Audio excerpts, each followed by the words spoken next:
One of the first things you realize when you step outside the noise for a few days is how many genuinely nice people there are in this country. Kind and decent people, people who really care about what's true, and a bunch of hilarious people also, a lot of those. It's got to be the majority of the population, even now. So that's heartening. The other thing you notice when you take a little time off is how unbelievably stupid most of the debates you see on television are. They're completely irrelevant. They mean nothing. In 5 years, we won't even remember that we had them. Trust me, as someone who's participated. And yet at the same time, and this is the amazing thing, the undeniably big topics, the ones that will define our future, get virtually no discussion at all. War, civil liberties, emerging science, demographic change, corporate power, natural resources. Carlson begins by noting the contrast between the media landscape and the real world. According to him, when you step outside the constant barrage of news, debates, and opinions, you are reminded of the many genuinely nice people in the country.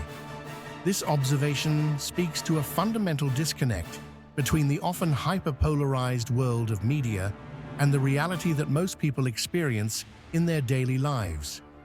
In his years as a host on Fox News, Carlson often highlighted how mainstream media tends to amplify extreme views, presenting a skewed version of society that doesn't reflect the experiences of most Americans.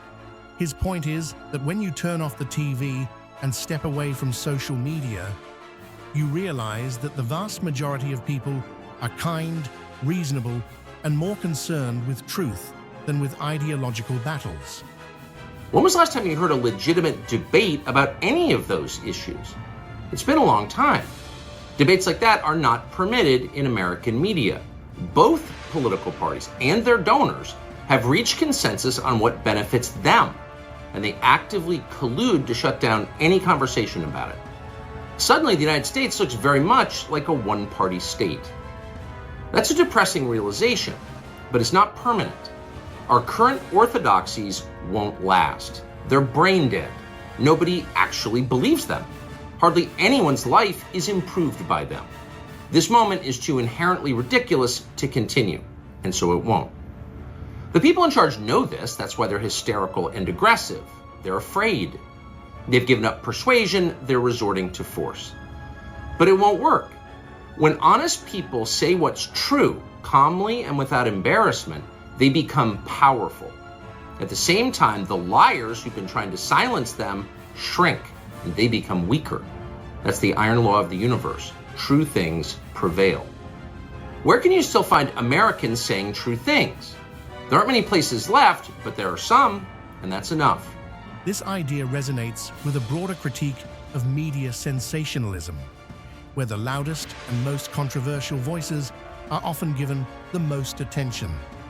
Carlson suggests that this focus on conflict and division creates a distorted picture of the country, leading people to believe that hostility and discord are the dominant forces in society. In reality, most people are not caught up in these extreme viewpoints, and many are simply trying to live their lives in a kind and decent way.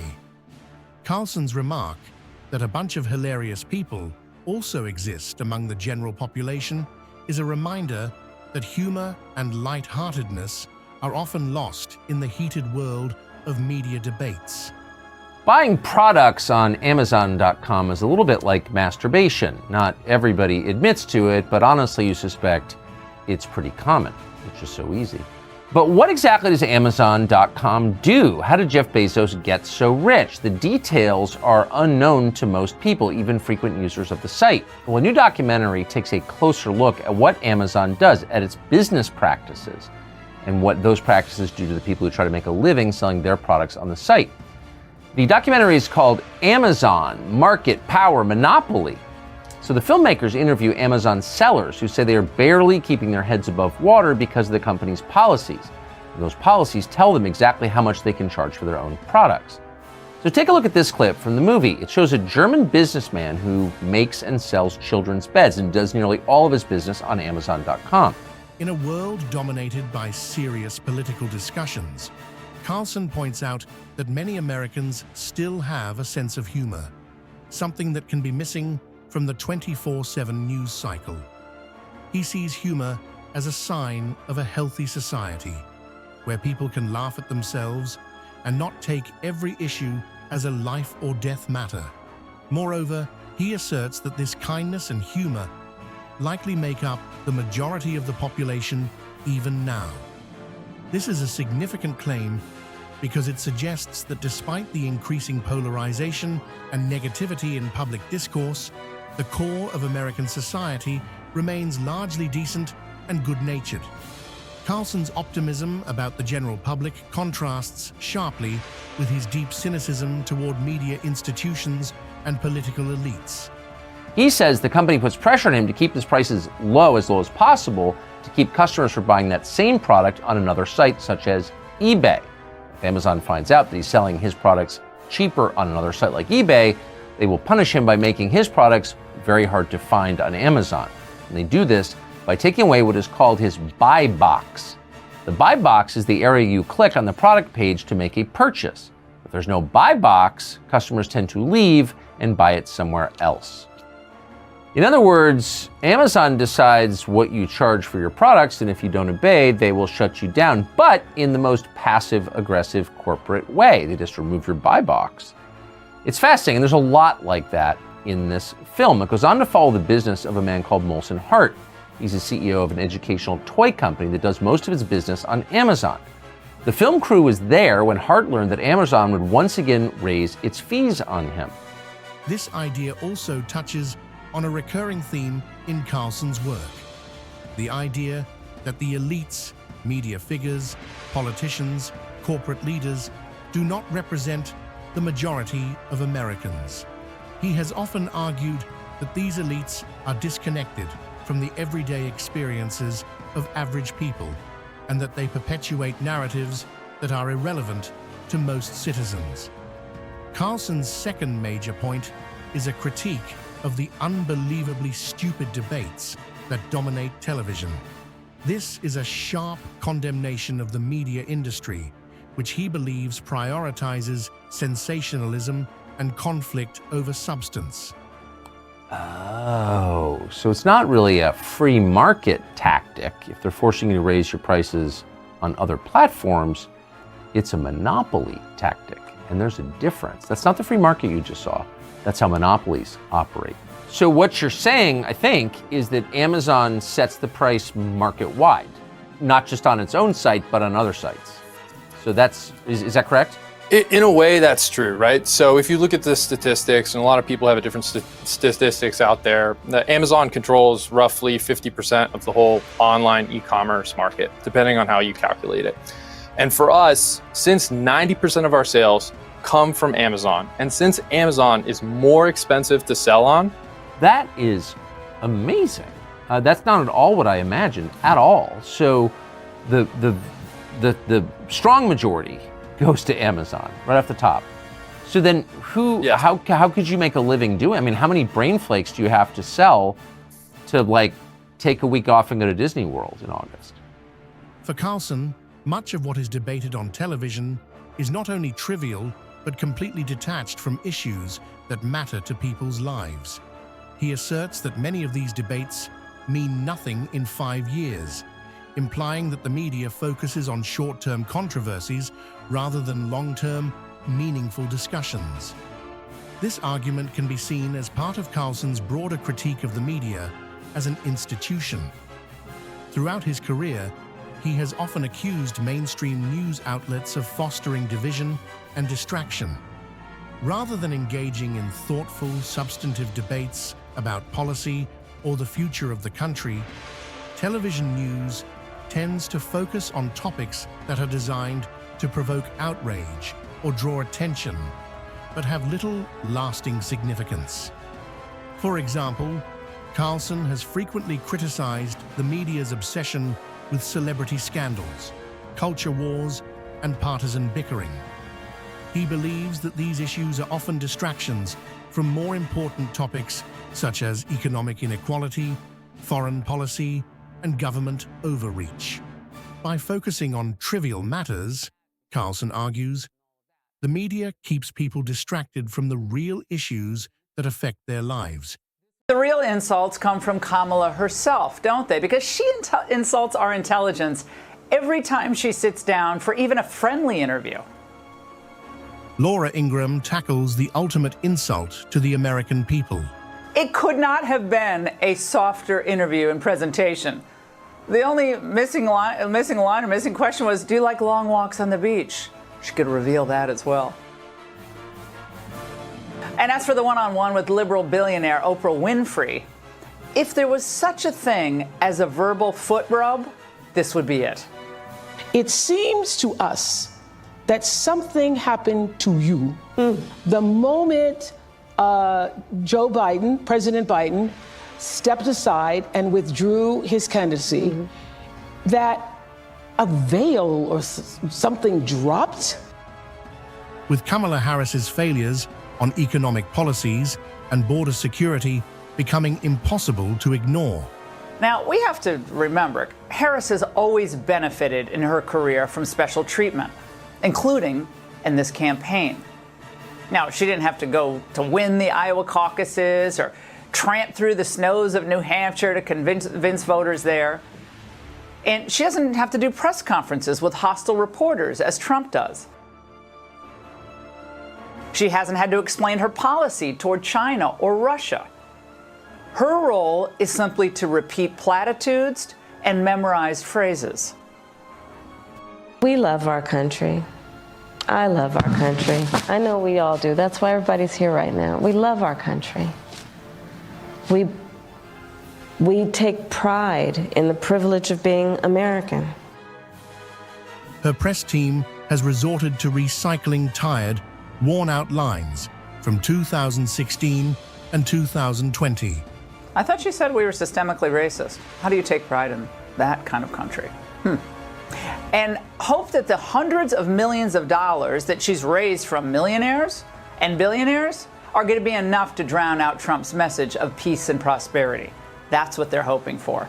And if she wins, the establishment's going to make use of this template for all future campaigns, where the voters are kept in the dark, receive no assurances about anything, and they just simply dine out on celebrity endorsements and personality plays. This is a complete rejection of the democratic process from the phony defenders of democracy. And it's one big insult to all of us. But as Laura points out, the real insults don't come from Donald Trump, whose jabs at political figures have become part of his brand, but from Kamala Harris herself. But then came the surprise questions, and they were really kind of tough. Like, how are you going to reduce the high cost of living?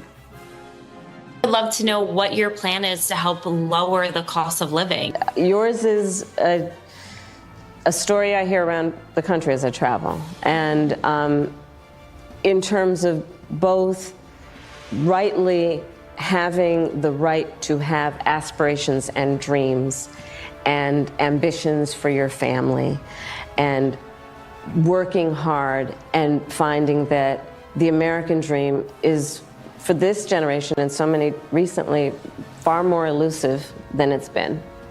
And we need to deal with that. And there are a number of ways. Laura highlights how Kamala's media presence often feels more like a shallow attempt at charm than an opportunity to provide substantive answers. She mocks Harris's interviews as overly simplistic and superficial, noting how these moments often come off as scripted performances rather than genuine conversations. Far more elusive, the American, what? I love how she acts like some external force caused inflation, by the way, not her and Joe's idiotic spending bills. Now, that's insulting, and it's also arrogant to believe that Americans should vote for you even as you are unwilling or maybe unable to explain your policies. According to Laura, Kamala's reluctance to directly answer questions on key topics like inflation and border security reflects a broader issue. Instead of offering clear solutions, Harris often leans on vague and recycled talking points. This, Ingraham argues, shows either a lack of understanding or a refusal to engage with the reality of the country's problems.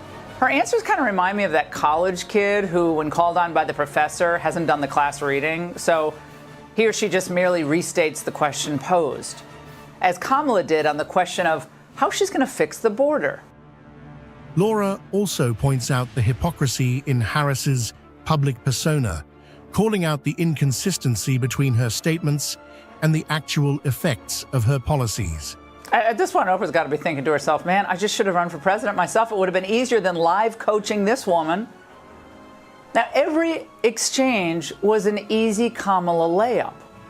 And by the end of the interminable 68 minutes, Oprah had allowed Harris to kind of rebrand herself from an anti-Second Amendment fanatic to a modern-day Annie Oakley. Whether it's on issues like public safety or economic hardship, Ingraham accuses Harris of offering empty reassurances that fail to address the struggles Americans face every day. Laura Ingraham sees Harris's entire approach as a calculated effort to avoid accountability. I'm sure they would have thought it was just perfect for Trump to laugh if he said someone would get shot if it came into his own. They would have, they would have said, oh, it's heartless, you have no compassion. What if you shoot the wrong person? This is just more insults to our intelligence. And of course, it was all calculated, but it was poorly carried out rebranding. Kamala's just like you. But then you think to yourself, I don't speak like the words of one of those lame motivational posters hanging in your company break room. By relying on friendly interviews and scripted performances, Harris tries to rebrand herself without ever addressing the core issues that matter most to voters. The freedom to just be. I love how Oprah goes, Note her use of the phrase, how we came into being there. And again, the freedom to be. Freedom to be, unless you're one of the infants in the womb who's aborted in Kamala's dreamland. And speaking of that, today she uttered more insulting drivel about abortion in Atlanta. Her language was crafted specifically to mislead the public.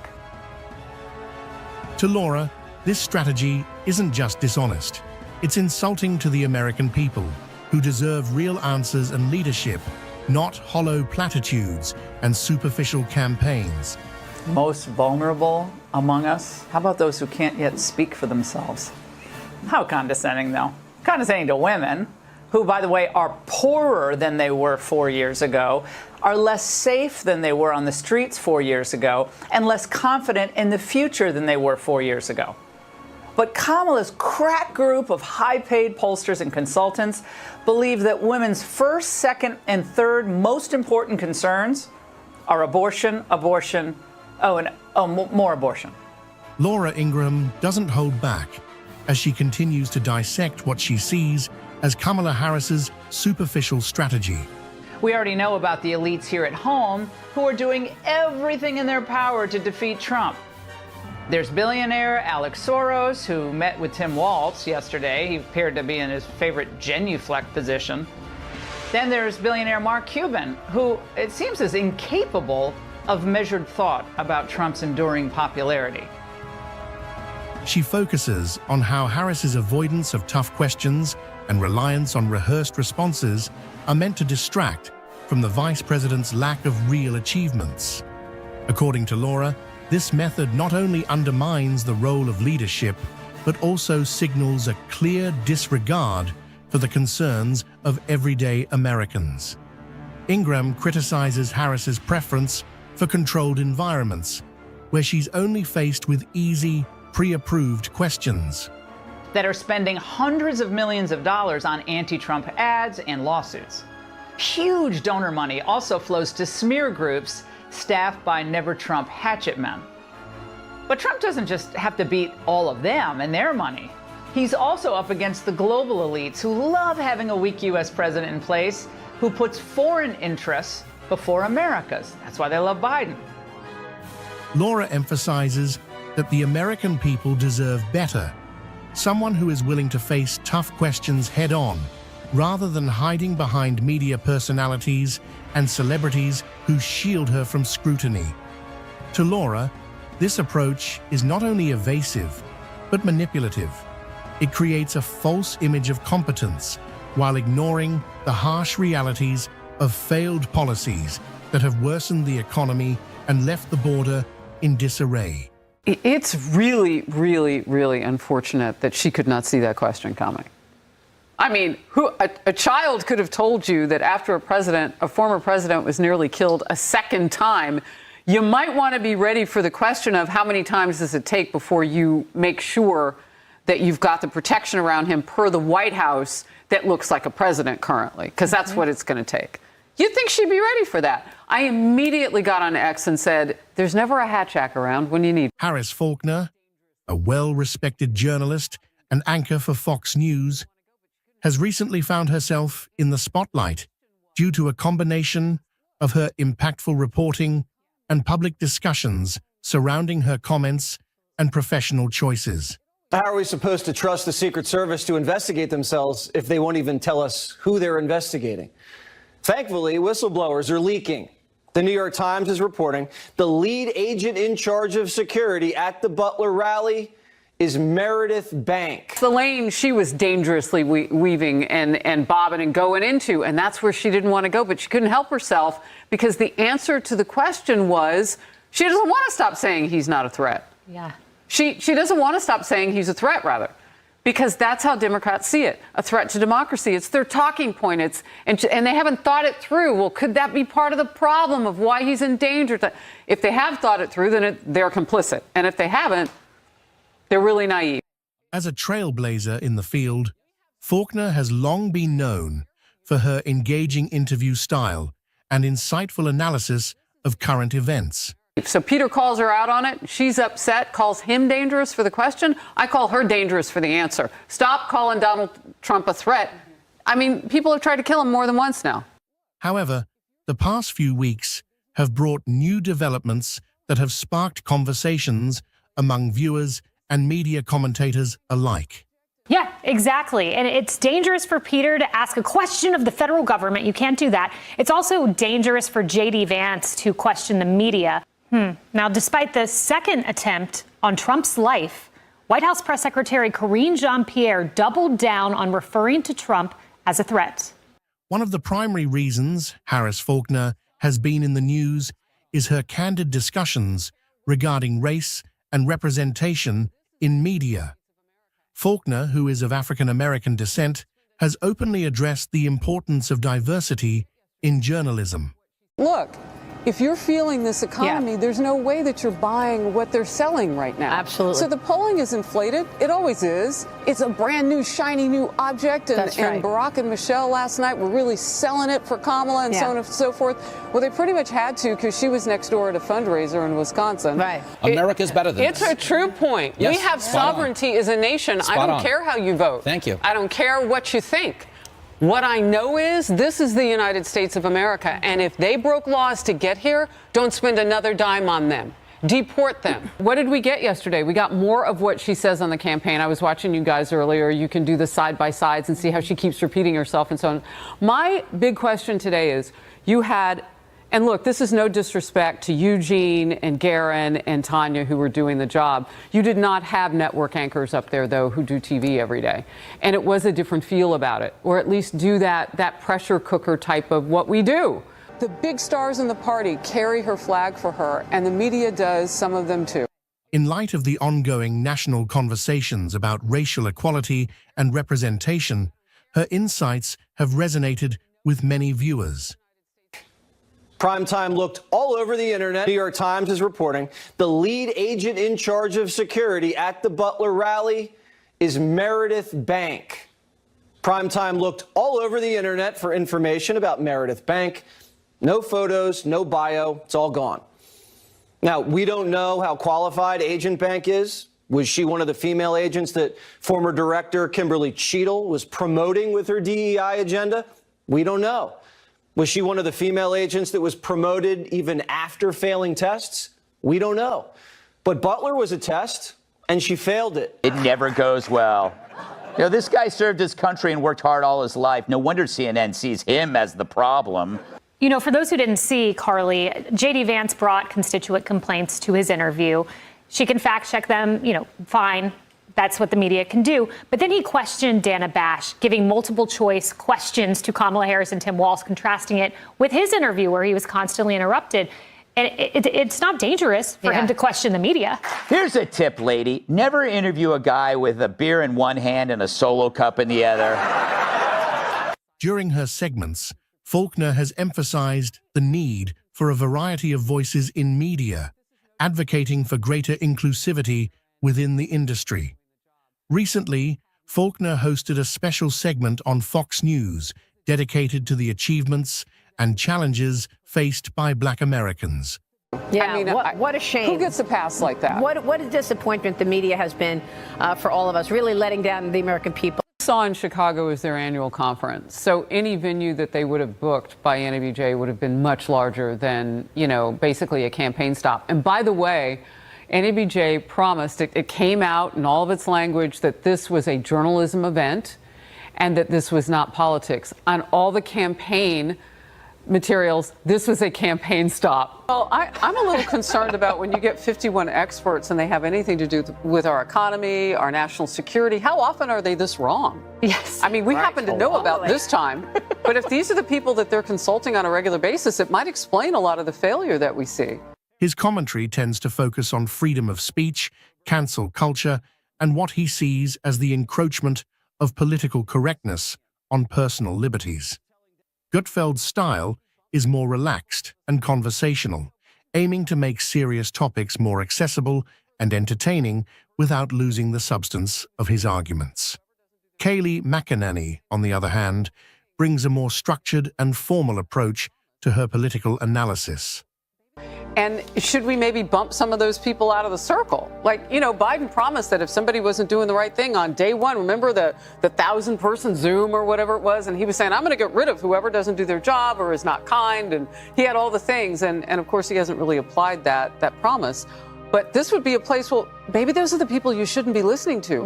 And by the way, can you tell us where else they haven't been right so that we can prepare for that? I am shocked by this because I didn't realize we'd migrated so far as a society that we would give criminals who potentially have come across the border illegally.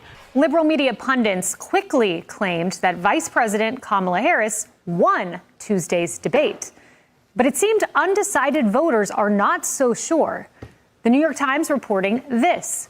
Voters said the vice president talked about a sweeping vision to fix the country's most stubborn problems, but they wanted the fine print. Harris was hoping for Trump to hit that legal pothole in October, and now legally Trump has a clear road ahead. Reality is setting in, and Obama world is telling Democrats not to get your hopes up. They say it's very possible that if the election were held today, Trump would win. That's what we've been telling you. Democrat numbers guru Nate Silver says stop ignoring the elephant in the room. Quote, the Electoral College is starting to look like a challenge for Kamala. After a slew of what Silver calls mediocre polls for Harris, he's forecasting Trump winning every single battleground by 1 to 4 points. Silver gives Trump a 62% chance of winning. And the Clintons are sharpening their knives. Greg Gutfeld brings a more satirical and irreverent tone to political commentary. As a co-host on The Five and host of his own late-night show, he blends humor with critique, often mocking both political figures and the media. Gutfeld's role is to provide a comedic yet insightful perspective, using humor to disarm and engage his audience. He often tackles the absurdities of political discourse, pointing out contradictions and the often performative nature of modern politics. That felt really good. Happy Tuesday, everyone. So in Monday's TV address, President Biden appeared to have a spray tan. Aides say he tried using a tanning bed, but when they closed the lid, Dr. Jill kept throwing dirt and flowers on top. And it was not just the New York Times that found that the debate was not a slam dunk for Harris. Reuters interviewed 10 people who were still unsure how they were going to vote in the November 5th election before they watched the debate. 6, that's about 60%, said afterwards that they would now neither vote for Trump or they were leaning toward backing him. 3 said they would now back Harris, and 1 was still unsure how he would vote. Even Biden's going to watch Tuesday's debate with low expectations. His team thinks Kamala's public performances are uneven and often not reassuring. They worry she struggles under the glare of national pressure. They find her risk-averse to the point of paralysis. As a former White House press secretary under the Trump administration, she draws on her experience to provide insider perspectives on political strategy and media relations. McEnany often defends conservative policies and leaders, particularly those of Donald Trump, while also critiquing what she sees as unfair media bias and misinformation. Look, if you're feeling this economy, there's no way that you're buying what they're selling right now. Absolutely. So the polling is inflated. It always is. It's a brand new, shiny new object. And, That's right. and Barack and Michelle last night were really selling it for Kamala and so on and so forth. Well, they pretty much had to because she was next door at a fundraiser in Wisconsin. Right. America's better than It's this. a true point. Yes, we have spot sovereignty as a nation. I don't care how you vote. Thank you. I don't care what you think. What I know is this is the United States of America, and if they broke laws to get here, don't spend another dime on them. Deport them. What did we get yesterday? We got more of what she says on the campaign. I was watching you guys earlier. You can do the side-by-sides and see how she keeps repeating herself and so on. My big question today is, you had, and look, this is no disrespect to Eugene and Garen and Tanya who were doing the job. You did not have network anchors up there, though, who do TV every day. And it was a different feel about it, or at least do that pressure cooker type of what we do.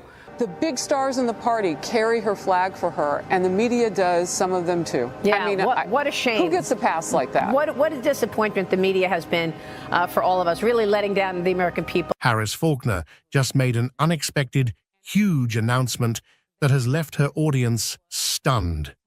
Known for her sharp commentary and insightful reporting, this revelation is something no one saw coming. With her poised and powerful delivery, Harris is addressing an issue that could have far-reaching implications, whether it's about her personal journey, a professional shift, or a bold stance on a major topic. This announcement is bound to spark conversation and leave a lasting impact on both her fans and critics alike.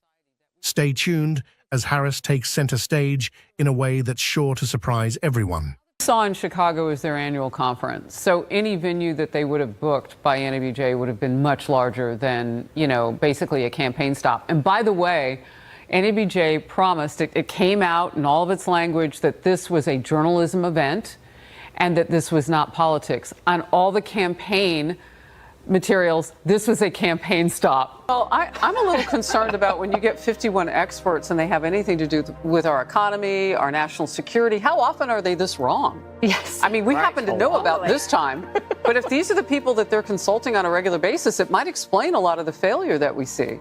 And should we maybe bump some of those people out of the circle? Like, Biden promised that if somebody wasn't doing the right thing on day one, remember the 1,000-person Zoom or whatever it was? And he was saying, I'm going to get rid of whoever doesn't do their job or is not kind. And he had all the things. And of course, he hasn't really applied that promise.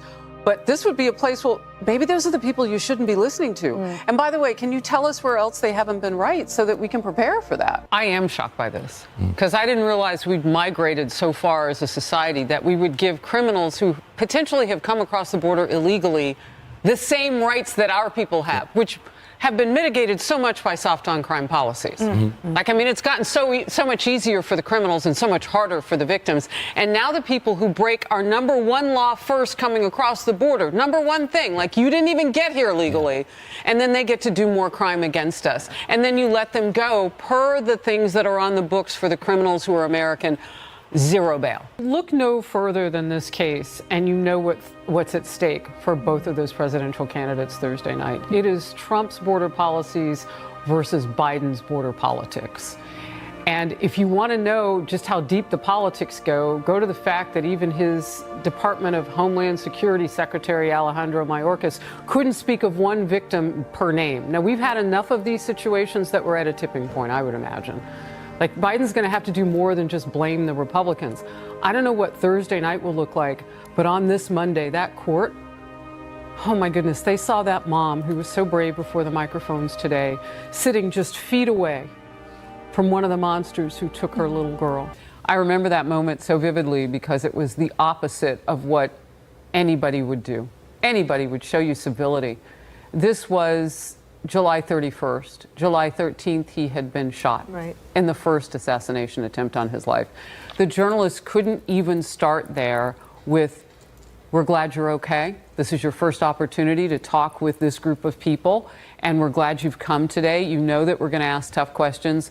You know that there might be some in the audience who wish that they were asking the tough questions right now." I think that's how you put it. So I am actually surprised and shocked that we have gotten that far.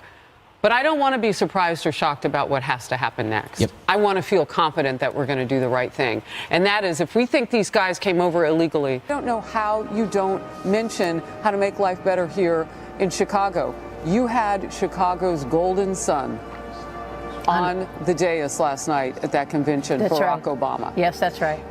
And I now call him the closer, the commander and closer, because it was his job to just close the door on Biden. Too bad it wasn't his job when he was in office not to close the door on crime, or at least draw attention to it in his own home city. And he missed that opportunity again last night. Look, she's not day one ready to fight the kind of crime that we're seeing here. It's worse here than it is in New York, at least statistically. It's less random here, perhaps, because it is in some certain concentrated areas. But murder is murder. And anybody can be a target. And we're seeing those numbers tick right back up. And it's really, really disconcerting when you're in the middle of it. The part that you didn't show was the very top of that, when we all sat down first. And the comment was from the ABC News reporter there, "This audience didn't want you here. Are you aware of that?" I'm paraphrasing it a bit. It was actually a little less pleasant than that. But that was first out of the gate. So it was hostile. It felt like an ambush. And look, he took the bait. Vice President Kamala Harris's past is haunting her now. She pushed to eliminate private health insurance and force 150 million people onto a government plan. Americans are waiting to hear exactly what her current plan will be for their health care. I'm Harris Faulkner. You are in the Faulkner Focus. This is a big issue for so many people, particularly those who are retired and on a budget. You got to know whether or not you can keep your doctor. The campaign totally flip-flopping on her 2019 position when she was running for president the first time and didn't get a single delegate on her side of the aisle. A senior official is telling Fox News that the VP, quote, "will not push single payer or Medicare for all." There's no denying that. It turned into, right off the top, a pretty caustic situation. But what would any of us do if you think you're walking into making history at the NABJ, not by digital, not in a city that you would choose because it's on the campaign trail, Philadelphia, not any of that, but you're going into the largest audience of black journalists all year long. So that was big. Yeah, they're not any closer to getting the deal done. So unlike Trump, when he's asked the question about how you bring both sides in the Ukraine and Russia war, for instance, together, he would do it as president-elect. It would be a phone call. You watched the debate, you know. Yeah. No specificity on a place where, did you know that Washington State has 100,000 uncommitted voters from the primary? Like, I get it from Minnesota and Michigan, but that's the number that, so she might have wanted to reach out to that. Bottom line is, nobody pressed her. She didn't feel challenged. She sat back, seemed very comfortable, and that was different than how they treated the Republican candidate for the White House. Well, one thing that's different in past years, like 2016, 2020, is that people will talk to you about how they feel. So I think it's not just disingenuous, it's a lie. Yeah. When these leaders in the White House, Joe Biden and Kamala Harris, say that they don't know how people feel and that suddenly it's news to her. You know how the polls are being impacted right now? They have a complicit legacy and liberal media to help them out. That's right. I mean, that's playing a role. And look, there are questions about, even with all of that, why is it so close? Yeah. Why can't she pull away? Because people see the truth, they're living it every day, and they still feel unheard. What is she saying there? I mean, it's the National Association of Black Journalists. When I asked Trump the first question I did, I said, look, there are many black communities. We're not all the same. We vote differently. We do things differently. I set it up in such a way that this is your audience. Why did she go there if she hadn't intended to talk specifically to a question that was asked about that audience? That was, look, if she didn't want to be there talking with whomever, that would be one thing. But black men in particular are a soft spot for her. And part of it is the lack of specificity around the idea of economics and how to change life. And, you know, for people who are really suffering right now. Another area that I thought was a tender spot for her, though, was the Palestinian situation. Hamas versus Israel after Hamas invaded and had a massacre on October 7th against the citizens of Israel. You know what he has that's the advantage in what we were talking about today with his independence is people already know who he is.